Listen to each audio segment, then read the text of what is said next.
திராவிட முன்னேற்ற கழகத்தில் தங்களை ஒப்படைத்துக் கொண்டு ஒப்படைத்த நேரத்தில் தந்த உறுதியின் அடிப்படையில் பல்வேறு கட்சிகளில் இருந்து, குறிப்பாக தேமுதிகவில் இருந்து ஏறக்குறைய ஒரு 10,000த்திற்கு மேற்பட்ட தோழர்களை, நண்பர்களை, சகோதரர்களை, சகோதரிகளை தாய் கழகத்தில் வந்து இணைக்கக்கூடிய இந்த சிறப்பான நிகழ்ச்சியை நடத்துவதற்கு காரணமாக அமைந்திருக்கக்கூடிய நாகை வடக்கு மாவட்ட கழகத்தினுடைய தேமுதிகவின் செயலாளராக இருந்து சட்டப்பேரவையினுடைய முன்னாள் உறுப்பினராக இருந்து இன்று இந்த மேடையில் திராவிட முன்னேற்ற கழகத்திற்கு வலு சேர்க்கக்கூடிய வகையில என்னுடைய பணி அமைந்திடும் என்ற அந்த உள்ள உறுதியோடு உரையாற்றி அமர்ந்திருக்கக்கூடிய அன்புக்குரிய சகோதரர் அருள் செல்வம் அவர்களே, தஞ்சை வடக்கு மாவட்ட கழகத்தினுடைய செயலராக இருந்து பணியாற்றி இருக்கக்கூடிய தாலோ பரமசிவம் அவர்களே, தஞ்சை தெற்கு மாவட்ட கழகத்தினுடைய செயலாளராக இருந்து கடமையை நிறைவேற்றி இன்றைக்கு கழகத்திற்கு வலு சேர்க்க வந்திருக்கக்கூடிய ஜெயபிரகாஷ் அவர்களே, நாகை தெற்கு மாவட்ட கழகத்துடைய செயலாளராக இருந்து பணியாற்றி இருக்கக்கூடிய SM கணேசன் அவர்களே, மாநில இளைஞர் அணியின் துணை செயலாளராக இருந்து இனி கழகம்தான் தலைவர் கலைஞர் அவர்கள் தலைமையில் பீடு நடக்கூடிய இந்த இயக்கம்தான் என்ற உணர்வோடு உறுதி எடுத்து பணியாற்ற வந்திருக்கக்கூடிய செந்தில்குமார் அவர்களே, அதேபோல் தாளாளர் சுந்தரபாண்டியன் அவர்களே, இங்கு எனக்கு முன்னால் உரையாற்ற அமர்ந்திருக்கக்கூடிய சட்டப்பேரவையினுடைய முன்னாள் உறுப்பினர்கள் சந்திரகுமார் அவர்களே, பார்த்திபன் அவர்களே, மற்ற மேடையில் அமர்ந்திருக்கக்கூடிய இயக்கத்தினுடைய முன்னோடிகளே, தொலைக்காட்சி பத்திரிகை உலக நண்பர்களே, அன்பர்களே, உங்கள் அனைவருக்கும் என்னுடைய அன்பான வணக்கம். தேமுதிகவில் இருந்து நம்முடைய தாய் கழகமாம் திராவிட முன்னேற்ற கழகத்தில்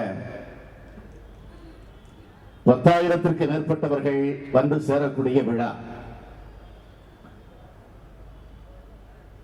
இது. சங்கமிக்கக்கூடிய விழாவா அல்லது சங்கமிக்கக்கூடிய ஒரு மாநாடா என்று சந்தேகப்படக்கூடிய அளவிற்கு மிகுந்த எழுச்சியோடு ஏற்றத்தோடு இந்த நிகழ்ச்சி அமைந்திருக்கிறது. நேற்று முன்தினம் இதே தஞ்சை நகரத்தில் தலைவர் கலைஞர் அவர்களுடைய ஆணையை ஏற்று ஒரு உண்ணாவிரத அறப்போராட்டத்தை நடத்தி இருக்கிறோம். அதைத் தொடர்ந்து இன்று திராவிட முன்னேற்ற கழகத்தில் சங்கமிக்கக்கூடிய விழாவாக இந்த விழா நடைபெற்றுக் கொண்டிருக்கிறது. இந்த விழாவிலே உரையாற்றி இருக்கக்கூடிய, அதிலும் குறிப்பாக நம்முடைய அருள் செல்வம் அவர்கள், சுந்தரபாண்டியன் அவர்கள், செந்தில்குமார் அவர்கள், கணேசன் அவர்கள், பரமசிவம் அவர்கள், ஜெயபிரகாஷ் அவர்கள், அவருடைய உரைகளை எல்லாம் உங்களை போல மேடையில் இருந்து நானும் கேட்டேன். உணர்ச்சியின் காரணமாக சில சொற்கள் வேகத்தின் அடிப்படையில், ஆதங்கத்தின் அடிப்படையில் வெளிப்பட்டிருக்கலாம். அப்படி வெளிப்பட்டிருக்கக்கூடிய நிலையில், ஆனால் அதே நேரத்தில் இந்த கழகம்தான், தலைவர் கலைஞர் அவர்களுடைய தலைமைதான் இந்த நாட்டை காப்பாற்றிட முடியும் என்கிற அந்த உணர்வோடு இன்றைக்கு உறுதி எடுத்துக் கொண்டு வந்திருக்கக்கூடியவர்கள் அவர்கள். நம்முடைய சந்திரகுமார் அவர்களாக இருந்தாலும் சரி, பார்த்திபன் அவர்களாக இருந்தாலும் சரி, இவர்களெல்லாம் தேர்தல் நடைபெறுவதற்கு முன்பே அந்த இயக்கத்திலிருந்து விலகி தனி கட்சி என்ற ஒரு அமைப்பை உருவாக்கி அந்த அடிப்படையில் திராவிட முன்னேற்ற கழகத்தோடு கூட்டணி அமைத்து தேர்தல் களத்தில் நின்று வெற்றி பெறக்கூடிய வாய்ப்பை அவர் இழந்திருந்தாலும், ஆனால் அதற்கு பிறகு இனி நாங்கள் ஒரு தனிமைப்பை நடத்திட வேண்டிய அவசியமில்லை. நேரடியாக திராவிட முன்னேற்ற கழகத்தில் எங்களை ஒப்படைத்துக் கொள்கிறோம் என்ற உணர்வோடு இணைகிறோம் என்ற உறுதி எடுத்து அதை அவர்கள் உடனடியாக அதை நிறைவேற்றி அதற்கு பிறகு இந்த இயக்கத்திற்கு எந்த அளவிற்கு அவர்கள் தங்களுடைய கடமையை ஆற்றிக் கொண்டிருக்கிறார்கள் என்பதை நான் அதிகமாக ஒரு இடத்துல எடுத்துச் சொல்ல வேண்டிய அவசியம் இல்லை. வந்து இணைந்திருக்கக்கூடிய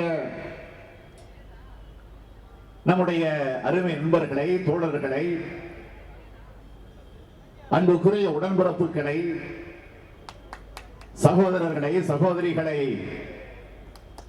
அத்துணை பேரையும் நான் இந்த நேரத்தில் வருக வருக வருக வருக என வரவேற்க நான் விரும்புகிறேன். அவர்களை வரவேற்று இணைந்து நாங்கள் பணியாற்ற காத்திருக்கிறோம் என்ற அந்த உள்ள உறுதியோடு ஒருங்கிணைந்த இந்த தஞ்சை மாவட்டத்தில் இருக்கக்கூடிய நம்முடைய கழக நிர்வாகிகள் இந்த நிகழ்ச்சியை எந்த அளவிற்கு எழுச்சியோடு நடத்தி கொண்டிருக்கிறார்களே அதையும் பார்த்து நான் பரவசப்படுகிறேன், மகிழ்ச்சி அடைகிறேன், பெருமைப்படுகிறேன், பூரிப்படைகிறேன். புலங்காகிற உணர்வோடு உங்கள் முன்னால் நான் நின்று கொண்டிருக்கிறேன். அதற்காக நான் அவர்களுக்கும் நான் இந்த நேரத்தில் என்னுடைய நன்றியை காணிக்கையாக்க விரும்புகிறேன். நான் பல நேரங்களில் எடுத்துச் சொன்னது உண்டு, ஒரு கட்சியிலிருந்து விலகி இன்னொரு இயக்கத்திற்கு செல்லுகிறார்கள் என்று சொன்னால் யதார்த்தமாக, நியாயமாக, வழக்கமாக நாம் பார்ப்பது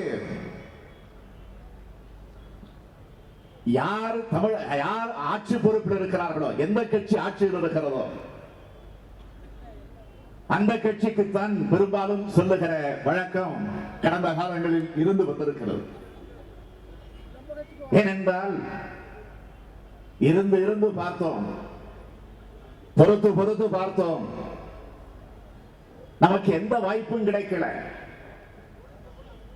எந்த முன்னேற்றமும் நான் காண முடியல. ஆக இதிலிருந்து நாம் என்ன செய்ய போகிறோம்? ஆளுங்கட்சிக்கு சென்றால் ஏதாவது கிடைக்குமே, எதையாவது வைத்துக் கொண்டு நாம் முன்னேறி விடலாமே என்றுதான் சிலர் கருதுவார்கள், எண்ணுவார்கள். அது யதார்த்த நிலை. நான் தவறு என்று கூட வாதிட தயாராக இல்லை. ஆனால் இன்றைக்கு திராவிட முன்னேற்ற கழகத்தை பொறுத்தவரையில ஆட்சியில இல்லை. ஆட்சியில இல்லை என்று சொன்னாலும் இன்றைக்கு தமிழ்நாட்டை ஆண்டு கொண்டிருக்கக்கூடிய கட்சி திமுக தான். சட்டமன்றத்தில் சரிசமமாக அமர்ந்திருந்தாலும் அமைச்சர்கள் இல்லை, அவ்வளவுதான் திமுக. முதலமைச்சரும் இல்லை, அமைச்சர்களும் கிடையாது திமுகவுக்கு. அதுதான் வித்தியாசத்தை தவிர வேற ஒன்றும் கிடையாது. அதை கழிச்சு பாருங்க நீங்க. ஆனால் திராவிட முன்னேற்ற கழகத்தை பொறுத்தவரையில ஆட்சியில் வந்து அமர முடியவில்லை என்ற காரணத்தால் அரசியலை விட்டு நாம் ஒதுங்கி போய்விட்டோமா? மூளையிடை முடங்கி விட்டோமா? துறவரம் பூணக்கூடிய அந்த நிலைக்கு தள்ளப்பட்டிருக்கிறோமா? ஆட்சியில் இருந்தாலும் இல்லை என்று சொன்னாலும் மக்களை பற்றி, நாட்டை பற்றி சிந்திக்கின்ற தலைவரை நாம் பெற்றிருக்கிற காரணத்தால் இன்றைக்கும் நாம் நம்முடைய கடமையை நிறைவேற்றிக் கொண்டிருக்கிறோம். நடந்து முடிந்திருக்கக்கூடிய தேர்தலில் நாம் வெற்றி பெறல. வெற்றி பெறவில்லை என்று சொல்லுகிறேன் என்று சொன்னால் ஆட்சிக்கு வர முடிய அளவிற்கு வெற்றி பெறல, அவ்வளவுதான். நான் பல கூட்டங்களில் சொன்னது உண்டு, திராவிட முன்னேற்ற கழகம் 5 முறை ஆட்சி பொறுப்பில் அமர்ந்திருக்கிறது. கலைஞர் 5 முறை முதலமைச்சராக இருந்திருக்கிறார். அறிஞர் அண்ணா முதலமைச்சராக இருந்திருக்கிறார் ஒரு முறை. ஆக அப்பொழுது நாம் பல வெற்றிகளை பெற்றுதான் ஆட்சிக்கு வந்திருக்கிறோம். அதே போல எத்தனையோ கட்சி, காங்கிரஸ் கட்சி ஆட்சியில் இருந்திருக்கிறது, அதிமுக ஆட்சியில் இருந்திருக்கிறது, எம்ஜிஆர் தலைமையில், அதற்கு பிறகு ஜெயலலிதா தலைமையில் ஆட்சிக்கு வந்திருக்கிறது. அது வேறு. ஆனால் ஒன்றை நீங்கள் ஒப்பிட்டு பாருங்கள், எத்தனையோ கட்சிகள் எத்தனையோ முதலமைச்சர்கள் ஆட்சி பொறுப்புக்கு வந்திருந்தாலும் பெருந்தலைவர் காமராஜர் முதலமைச்சராக இருந்திருக்கிறார், பக்தவச்சலம் முதலமைச்சராக இருந்திருக்கிறார், அண்ணா முதலமைச்சராக இருந்திருக்கிறார், கலைஞர் முதலமைச்சராக இருந்திருக்கிறார், எம்ஜிஆர் முதலமைச்சராக இருந்திருக்கிறார், ஜெயலலிதா இன்றைக்கு முதலமைச்சராக இருந்து கொண்டிருக்கிறார். இவர்கள் எல்லாம் வெற்றி பெற்று ஆட்சி பொறுப்புக்கு வருகிற போது அவர்கள் பெற்ற சட்டமன்ற உறுப்பினருடைய எண்ணிக்கையை கொஞ்சம் நீங்கள் கணக்கு போட்டு பாருங்கள். அண்ணா மறைவுக்கு பிறகு 71ஆம் ஆண்டு தேர்தலில் நாம் ஈடுபட்ட போது 184 இடங்களில் வெற்றி பெற்று கலைஞர் ஆட்சியில் வருகிறார். 184 என்கிற இந்த கணக்கை இதுவரையில ஆட்சிக்கு வந்தவர்கள் தொட்டு பார்த்திருக்கிறாங்களா? திமுகவை தவிர நான் கேட்கிறேன். ஆக அதிகமான எண்ணிக்கையில சட்டமன்ற உறுப்பினர்களை பெற்று வெற்றி பெற்று ஆட்சிக்கு வந்த ஒரே கட்சி திமுக, ஒரே முதலமைச்சர் நம்முடைய தலைவர் கலைஞர் அவர்கள் தான். அதே போல வெற்றி பெற்ற நேரத்தில் மட்டுமல்ல, எதிர்கட்சி என்ற அந்த வரிசையை கூட கணக்கு போட்டு பாருங்க, அதுவும் திமுகவுக்கு தான் பெருமை. இதுவரையில இவ்வளவு பெரிய சக்தியை படைச்ச ஒரு எதிர்கட்சி இதுவரையில் சட்டமன்றத்தில் அமர்ந்த வரலாறு கிடையாது, அதுவும் திமுகவுக்கு தான் பெருமை. ஆக இதை விட நமக்கு என்ன பெருமை கிடைச்சிட போது? ஆட்சியில் வந்துதான் நமக்கு பெருமை வரப்போகிறதா? அது ஆட்சி என்பது, பதவிகள் என்பது மக்களுக்கு கடமையாற்ற ஒரு பொறுப்பு. இதே திராவிட முன்னேற்ற கழகத்தை அறிஞர் அண்ணா அவர்கள் 49ஆம் ஆண்டு துவக்கி வைத்த நேரத்தில் மிக தெளிவாக எடுத்து சொன்னார், இந்த கழகம் ஆட்சிக்காக அல்ல, ஆட்சிக்காக மட்டும் இல்ல, நாட்டு மக்களுக்காக, ஏழை எளியவர்களுக்காக, விவசாய பெருங்குடி மக்களுக்காக, நெசவாளர்களுக்காக, தொழிலாளர்களுக்காக, பிற்படுத்தப்பட்ட மக்களுக்காக, தாழ்த்தப்பட்ட மக்களுக்காக, சிறுபான்மை சமுதாயத்தை சார்ந்திருக்கக்கூடிய மக்களுக்காக, ஒட்டுமொத்த தமிழகத்தில் இருக்கக்கூடிய மக்களுக்காக இந்த கழகம் பாடுபடும் என்ற அறைகூல் எடுத்துத்தான் 49ஆம் ஆண்டு இயக்கத்தை அறிஞர் அண்ணா அவர்கள் துவக்கி வைத்தார்கள். துவக்கிய உடனே தேர்தல் களத்திற்கு வந்து விட்டோமா? கிடையாது. பொறுத்திருந்து அதற்கு பிறகு 57ஆம் ஆண்டு தான் முதலில் தேர்தல் களத்திற்கு வருகிறோம். வந்ததும் 15 இடங்களில் வெற்றி பெற்று சட்டமன்றத்திற்குள்ளே நுழைகிறோம். அதற்கு பிறகு 62ஆம் ஆண்டு தேர்தல் களத்தில் நாம் ஈடுபட்டு 50 இடங்களுக்கு மேல் வெற்றி பெற்று எதிர்கட்சி வரிசையில் போய் அமர்கிறோம். அதைத் தொடர்ந்து 67ஆம் ஆண்டு அறிஞர் அண்ணா தலைமையில் ஆட்சிக்கு வருகிறோம். ஆட்சிக்கு வந்த அண்ணா அவர்கள் ஓராண்டு காலம் தான் நம்மிடத்தில் வாழுகிறார். கடுமையான நோய்க்கு ஆளாக்கப்பட்டு ஒரு அறுவை சிகிச்சைக்காக அமெரிக்காவுக்கு சென்று சிகிச்சை முடித்துவிட்டு தாயகம் திரும்பிய அவர் நம்மிடத்தில் தொடர்ந்து வாழ முடியாத நிலைக்கு தள்ளப்பட்டு நம் அனைவரையும் வீணாத்துறையில் ஆழ்த்திவிட்டு அவர் மறைந்து விட்டார். அவரை இழந்த காரணத்தால் அவருடைய இதயத்தை இரவலாக பெற்ற நம்முடைய தலைவர் கலைஞர் அவர்கள் முதலமைச்சராக அன்றைக்கு பொறுப்பு ஏற்றார்கள். அதற்கு பிறகு 71 தேர்தல் வெற்றி. அதற்கு பிறகு 75ஆம் ஆண்டு தமிழகத்திலே நெருக்கடி நிலை, ஏன் இந்தியாவிலே நெருக்கடி நிலை தமிழகத்திற்கு தாக்கியது. 76ஆம் ஆண்டு நம்முடைய ஆட்சி கலைக்கப்பட்டது. 76 நம்முடைய ஆட்சி கலைக்கப்பட்டதற்கு பிறகு ஒரு 13 ஆண்டு காலம் நாம் ஆட்சிக்கு வர முடியல. 89 ஆட்சிக்கு வருகிறோம். 91 ஆட்சிக்கு வர முடியல, தோற்றோம். அதற்கு பிறகு 96 மீண்டும் ஆட்சிக்கு வருகிறோம். 2001 தோற்றோம். 2006 மீண்டும் ஆட்சிக்கு வருகிறோம். 2011 தோற்றோம். 2016 தோற்று போயிருக்கிறோம். அது நான் எதற்காக அதை வரிசைப்படுத்தி உங்களிடத்தில் நினைவுபடுத்துகிறேன் என்று சொன்னால், ஆக திராவிட முன்னேற்ற கழகத்தை போல வெற்றி பெற்றிருக்கக்கூடிய கட்சி இந்த நாட்டில் ஒன்று உண்டா? வெற்றி பெற்றது மட்டுமல்ல, திமுகவை போல தோற்ற கட்சி ஒன்று நாட்டிலே உண்டா? ரெண்டும் நமக்கு தான் பெருமை. அதனால அண்ணா அன்றைக்கே சொன்னார், வெற்றியை கண்டு வெறி கொண்டு அடைந்து கொண்டிருக்காதே, தோல்வியை கண்டு துவண்டு விடாதே, இரண்டையும் ஒன்றாக கருதி இந்த நாட்டுக்கு உழைத்துக் கொண்டிருக்கக்கூடிய உன்னதமான தொண்டன் தான் திமுக. ஆக அந்த நிலையிலே தான் இன்றைக்கும் நாம் நம்முடைய பணியை நிறைவேற்றிக் கொண்டிருக்கிறோம். நான் கேட்கிறேன், இன்றைக்கு தமிழகத்தில் ஒரு ஆட்சி, முதலமைச்சராக இருக்கக்கூடிய அம்மையார் ஜெயலலிதா அவர்கள் உடல்நிலை உற்று மருத்துவமனையில் அனுமதிக்கப்பட்டிருக்கிறார். அனுமதிக்கப்பட்ட அடுத்த நிமிடமே தலைவர் கலைஞர் அவர்கள் ஒரு செய்தியை வெளியிட்டார்கள். முதலமைச்சர் அவர்கள் மருத்துவமனையிலே உடல் நலிவுற்று அனுமதிக்கப்பட்டிருப்பதாக செய்தி வந்திருக்கிறது. அவர் உடல் நலம் பெற்று உடனடியாக விரைவிலே நலம் பெற்று விரைவிலே வெளியிலே வந்து அவருடைய பணியை தொடர வேண்டும், அதற்கு என்னுடைய வாழ்த்துக்களை தெரிவிக்கிறேன் என்று மிக தெளிவாக எடுத்து சொல்லியிருக்கிறார்கள். அதற்கு பிறகு தொடர்ந்து 2-3 நாட்கள் என்ன செய்தி வந்துச்சு? ஒரு வார காலமாக உடல்நிலை உற்றிருக்கிறார், காய்ச்சல் சரியாயிடுச்சு, உணவெல்லாம் சாப்பிட தொடங்கி விட்டார், 2-3 நாட்களில் வீடு திரும்புவார் என்று செய்திகள் வந்து கொண்டிருந்தது. 2 நாட்களுக்கு முன்பு என்ன செய்தி? பல நாட்களாகும் என்ற நிலை வந்தபோது உடனடியாக தலைவர் கலைஞர் அவர்கள் நான் உண்ணாவிரத்தை முடித்துவிட்டு நேற்று காலை சென்னைக்கு போனவுடன் தலைவர் அவர்கள் என்னையும் அண்ணன் துரைமுருகனை அழைத்து எங்களுக்கு என்ன உத்தரவிட்டார்கள்? முதலமைச்சருடைய உடல்நலம் மிகவும் பாதிக்கப்பட்டிருப்பதாக நான் அறிகிறேன், வந்த செய்தியை பார்த்து நான் அறிகிறேன், உடனடியாக நீங்கள் மருத்துவமனைக்கு சென்று நான் விசாரித்ததாக அவரை பார்க்க வாய்ப்பில்லை என்று சொன்னாலும் அங்கு இருக்கக்கூடிய மூத்த அமைச்சரிடத்திலே அதிகாரிடத்திலே மருத்துவரிடத்திலே விசாரித்து விட்டு வா என்று எங்களுக்கு ஆணையிட்டு அந்த ஆணையை ஏற்று நேற்றைக்கு நாங்கள் சென்று பார்த்து விட்டு வந்திருக்கிறோமா இல்லையா? இது ஜனநாயக மாண்பு, இது அரசியல் நாகரிகம். நான் எதற்காக சொல்றேன் என்று சொன்னால், இன்றைக்கு அரசாங்கம் செயல்படவில்லை என்று முதலமைச்சருடைய உடல்நலம் இருக்கிற காரணத்தால் சொல்லுகிறோம் என்று தயவு செய்து தவறாக கருதி விடக்கூடாது. ஆட்சிக்கு என்றைக்கு வந்தார்களோ 6 ஏற்கனவே 5 வருஷத்தை சேர்த்தா சொல்றேன், செயல்பட்டதா எதுவும் கிடையாது. அதனாலதான் இன்றைக்கு காவேரி பிரச்சனை இன்றைக்கு நிலைமைக்கு வந்திருக்கிறது. காவேரி பிரச்சனை மாத்திரமா இன்றைக்கு தமிழகத்தில் பாலாறு பிரச்சனை, அதே போல கொங்கு மண்டலத்தை பொறுத்த வரைக்கும் சிறுவாணி பிரச்சனை, அதற்கு பிறகு கேரள மாநிலத்தினுடைய பிரச்சனையாக இருக்கக்கூடிய முல்லை பெரியார் பிரச்சனை, ஆக இப்படி எல்லா பிரச்சனைகளையும் சூழ்ந்து இருக்கக்கூடிய இந்த நேரத்தில் அரசாங்கம் செயல்பட வேண்டுமா வேண்டாமா?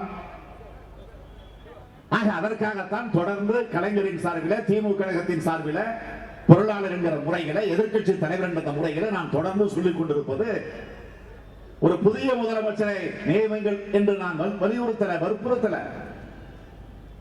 ஒரு துணை முதலமைச்சர் நியமங்கள் என்று நான் என்னுடைய உணர்வை வெளிப்படுத்துகிறேன் என்று தயவு செய்து நீங்கள் கருதிவிடக் கூடாது. அரசாங்கத்தினுடைய நிர்வாகம் முறையோடு செயல்பட வேண்டும் என்று சொன்னால் அதற்கு ஒரு பொறுப்புள்ள ஒருவர் இருந்தாகணும். தமிழகத்தினுடைய ஆளுநர் அவர்கள் நேற்று முன்தினம் 2 அமைச்சர்களை அழைத்து ஆளுநர் மாளிகைக்கு வரவழைத்து அங்கே பேசுகிறார் என்று சொன்னால் என்ன பேசுகிறார் என்று ஊடகங்கள் என்ன செய்தி வருகிறது? துணை முதலமைச்சர் நியமிக்க போகிறார்கள், தற்காலிக முதலமைச்சர் நியமிக்க போகிறார்கள், அல்லது ஒரு புதிய முதலமைச்சர் அறிவிக்க போகிறார் என்று அவரவர்கள் இஷ்டத்திற்கு செய்தியை போட்டுக் கொண்டிருக்கிறார்கள். ஆனால் திடீரென்று என்ன செய்தி வருகிறது?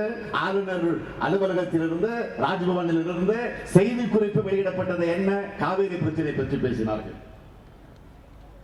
ஆகவே இன்றைக்கு அந்த நிலையில் இருக்கிற காரணத்தால் தான் நான் அந்த உணர்வை இன்றைக்கு நான் வெளிப்படுத்திக் கொண்டிருக்கிறேன் தவிர வேற இல்ல. நான் கேட்க விரும்புவது, தயவு கூர்ந்து நீங்கள் சிந்தித்து பார்க்கணும். நான் உண்ணாவிரத போராட்டத்தில் நிறைவுரை ஆற்றுகிற போது கூட குறிப்பிட்டு சொன்னேன், ஆந்திர மாநிலத்தில், கேரள மாநிலத்தில், கர்நாடக மாநிலத்தில் இருக்கக்கூடிய உணர்வு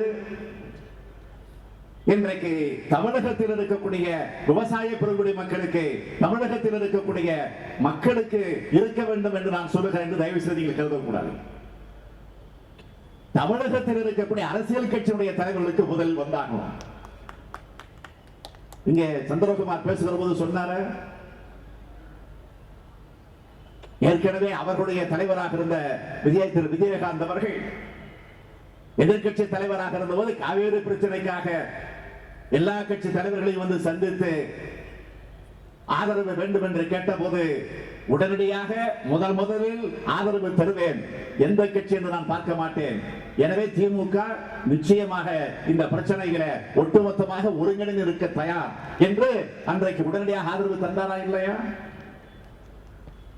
நான் நேற்று முன்தினம் பேசுகிற போது கூட குறிப்பிட்டு சொன்னேன், ஆளுங்கட்சியாக இருக்கக்கூடிய அதிமுக தலையிடட்டும், அவர்கள் வழிநடத்தட்டும், அவர்கள் எல்லா கட்சி தலைவர்களை அழைக்கட்டும், அழைத்துக் கொண்டு டெல்லிக்கு அழைத்து செல்லட்டும், அனைத்து கட்சி கூட்டத்தை கூட்டுங்கள், நீங்கள் முன்னின்று நடத்துங்கள், திமுக முதலிடத்தில் வருவதற்கு நாங்கள் காத்திருக்கிறோம், தயாராக இருக்கிறோம் என்று நான் சொல்லலையா?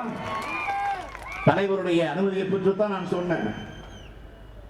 ஆனா இன்றைக்கு அந்த முயற்சி அவர்கள் ஈடுபட்டு இருக்கிறாங்களா? இல்ல. ஆக இன்னும் பொறுத்து பார்க்கிறோம். நேற்றைக்கு தலைவர் கலைஞரிடத்தில் விளக்கமாக இது பற்றி நாங்கள் பேசியிருக்கிறோம்.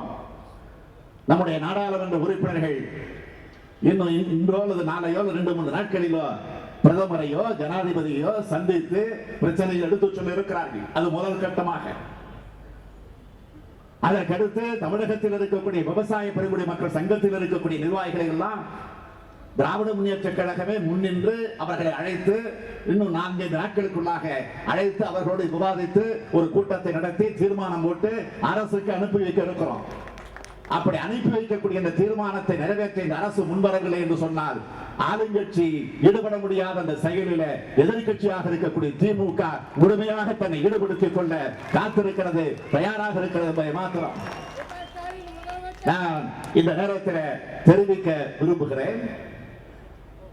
ஆகவே நான் மீண்டும் உங்களை கேட்டுக்கொள்ள விரும்புவது, காவிரி பிரச்சனை பற்றி அதிகமாக நான் மட்டும் இல்ல, காலையிலிருந்து மாலை வரை நடந்திருக்கக்கூடிய அந்த உண்ணாவிரத போராட்டத்தில் பங்கேற்று உரையாற்றி இருக்கக்கூடியவர்கள், கட்சியினுடைய முன்னோடிகள், விவசாய சங்கத்தினுடைய பிரதிநிதிகள் அத்தனை பேரும் தெளிவாக பேசியிருக்கிறார்கள். எனவே அது பற்றி நான் அதிகம் பேசிட விரும்பல. ஆனால் அதே நேரத்தில் உள்ளாட்சி அமைப்பினுடைய தேர்தல்,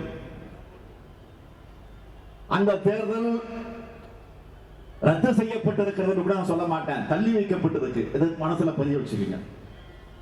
நம்முடைய தொடர்பு கூட கொஞ்சம் ஆத்திரம் இருக்கு, கோபம் இருக்கு. நல்ல நேரமாச்ச, நம்முடைய தொடர்கள் கம்பீரமாக நின்று கொண்டிருந்தார்களே, இந்த நேரத்தில் தள்ளி வச்சுட்டாங்களே, கவலைப்படாதீங்க, விரைவில் தேர்தல் வரும். ஆனா வேண்டும் என்றே திட்டமிட்டு சில தொலைக்காட்சிகளை என்ன பிரச்சாரத்தை செய்து கொண்டிருக்கிறார்கள் தெரியுமா? திமுக தான் இந்த தேர்தலை தடை செய்வதற்கு நீதிமன்றத்துக்கு போயிடுச்சு. உண்மை அது இல்லை. நானும் பல முறை சொல்லிட்டு இருக்கிறேன், ரத்து செய்ய வேண்டும் என்பதற்காக நாங்கள் வழக்கு போடல. எங்களுடைய அமைப்பு செயலாளர் பாரதி அவர்கள் வழக்கு போட்டார் என்று சொன்னால் என்ன காரணம்? ஏற்கனவே சென்னை உயர்நீதிமன்றத்தில் நாங்கள் வழக்கு போட்டோம். அந்த வழக்கிலே மிக தெளிவாக சொல்லி இருக்கிறோம், தேர்தலை முறையாக நடத்து, எலக்ட்ரானிக் மிஷினை வையுங்க, வெளி மாநிலத்தில் இருக்கக்கூடிய அதிகாரிகளை வச்சு தேர்தல் நடத்துங்க, வாக்குப்பதிவை முறையாக நடத்துங்க, வாக்கு எண்ணிக்கையை முறையாக நடத்துங்க, எல்லா வாக்குச்சாவடிகளும் வெப் கேமரா வையுங்க. ஆக முறையாக தேர்தலை நடத்த வேண்டும் என்ற அடிப்படைகளை தான் நாம் நீதிமன்றத்திற்கு சென்றோம். அது என்ன நிலைக்கு தீர்ப்பு வந்தது என்று உங்களுக்கு தெரியும். அதற்கு பிறகு இப்போ சுப்ரீம் கோர்ட்ல இருக்கு அந்த தீர்ப்பு, அப்பீலுக்கு போயிருக்கோம். அது வர 18ஆம் தேதி இருக்கு. அது இதற்கிடையில அதே நம்முடைய அமைப்பு செயலாளர் பாரதி அவர்கள் இன்னொரு வழக்கு, என்ன வழக்குன்னு கேட்டீங்கன்னா ரொட்டேஷன்.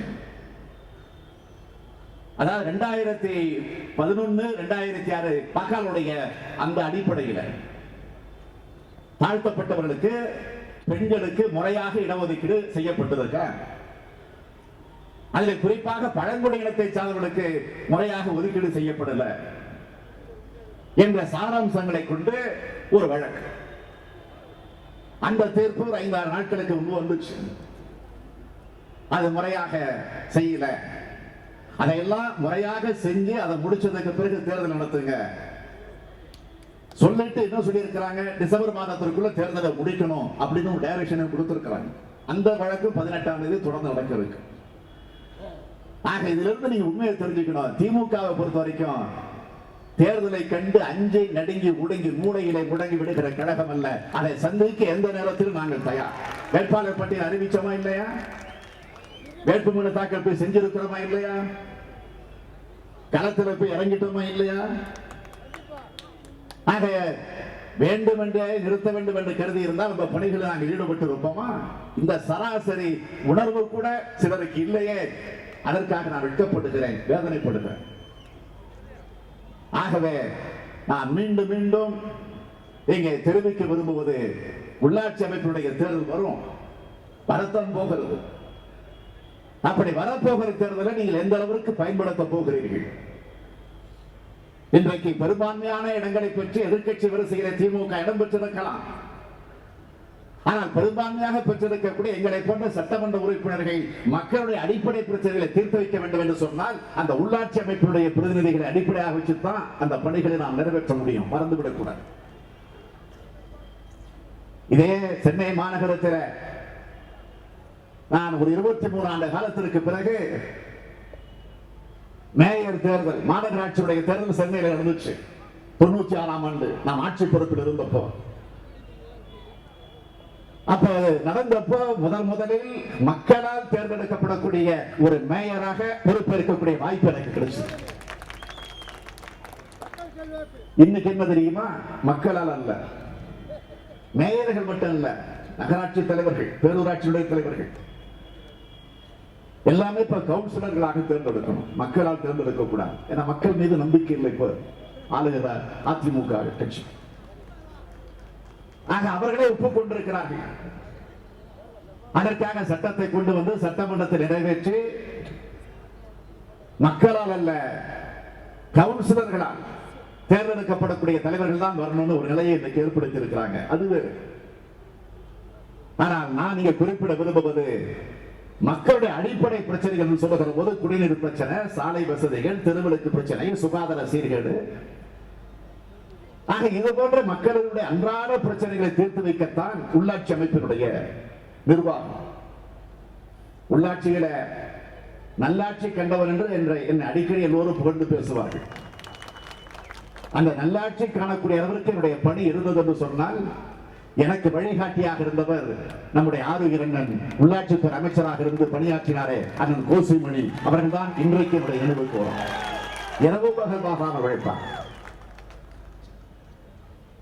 தலைவர் கலைஞர் அவர்கள் முதலில் சென்னை மாநகராட்சியை பிடிப்பதற்கு அவர் உழைத்த உழைப்பு, அதற்காக அறிஞர் அண்ணாவிடத்தில் பரிசு பொருளாக கணையாழியை பரிசாக பெற்றாரே, இன்றைக்கும் அந்த கணையாழி தலைவருடைய விரலிலே மின்னிக் கொண்டிருக்கக்கூடிய காட்சியை நீங்கள் பார்த்துக் கொண்டிருக்கு.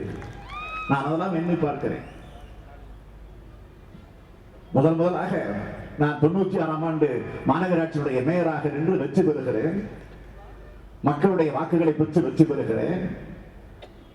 அந்த பொறுப்பை ஏற்றதற்கு பிறகு முதலாக மாநகராட்சி கூட்டத்தில் நான் உரையாற்ற வேண்டும். மேயர் சொன்னா ஒரு வருஷம் தான் முந்திடலாம், ஒரு வருஷம் தான் இருந்துச்சு அப்பெல்லாம் 96க்கு முன்னாடி. அந்த ஒரு வருஷத்துல அவருடைய வேலை என்ன தெரியுமா? மேயராக பொறுப்பேற்று அவருக்கு பாராட்டு விழா 3 மாசம் நடக்கும், வரவேற்பு நிகழ்ச்சி 3 மாசம், வெளிமாநில சுற்றுப்பயணம் 3 மாசம், வெளிநாடு சுற்றுப்பயணம் அது ஒரு 3 மாசம், 12 மாசம் முடிஞ்சிடும். இதுதான் மேயருடைய வேலை. சென்னையில் இருக்கிறப்ப பாத்தீங்கன்னா ஒரு பெரிய கப்பல் போல ஒரு கார், சவர்லைட் கார். அந்த கார்ல பெரிய எம்பளம் போட்டு ஒரு பேட்ஜ் இருக்கு, மேயர் மாநகராட்சி படம் போட்டு ஒரு பேட்ஜ் இருக்கும். ஒரு பெரிய அங்கி, 100 பவுன் செயின், கையில செங்கோல், அதை எடுத்துக்கிட்டு வரதுக்கு ஒரு ஆளு. இதுதான் மேயர். ஆனா அதை மாற்றி தலைவர் கலைஞர் அவர்கள் மக்களுக்கு பணியாற்றுகிற மேயராக இருக்கணும்னா 5 வருஷம் இருக்கணும். அப்பதான் மக்கள் பிரச்சனையை தீர்க்க முடியும், திட்டங்களை உருவாக்க முடியும், அந்த திட்டங்களை நிறைவேற்ற முடியும் என்று கருதி 5 ஆண்டு காலம்